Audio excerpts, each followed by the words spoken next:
घर चढ़ के मारब बरियारी रे छूट जी तो कैल रंगदारी रे घर चढ़ के मारब बरियारी रे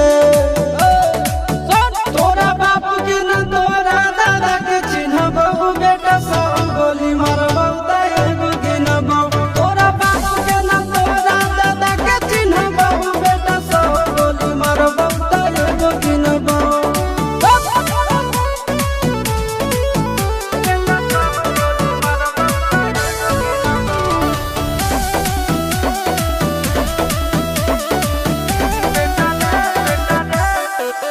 बेटा रे काटा से ठोक देबौ चिमनी के भाठा में झोंक देबौ देखबौ कवन बाप बचैतौ तोरा प्रशासन के गाड़ी भी रोक देबौ बेटा जी सुनो बेटा रे काटा से ठोक देबौ चिमनी के भाठा में झोंक देबौ देखबौ कवन बाप बचैतौ तोरा प्रशासन के गाड़ी भी रोक देबौ तोरा जैसन के हम खड़े खड़े गिनबौ बेटा सब गोली मारबौ एगो गिनबौ तोरा बाप के न तोरा दादा के चिन्हबौ बेटा सब गोली मारबौ एगो गिनबौ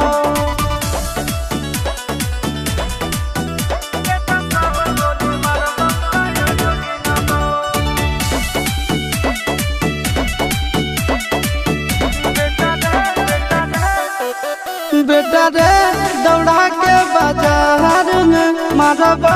गोली तोर कपार में रंगदारी जे करभी बिहार में गड़ देबौ गंगा जी किनार में इतना मार पड़तो न बेटा बेटा रे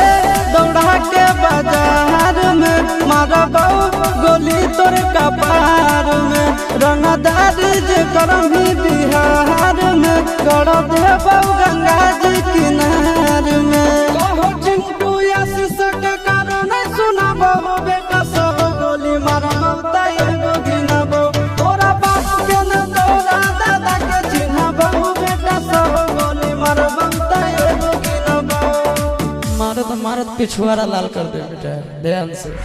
काफी डर है।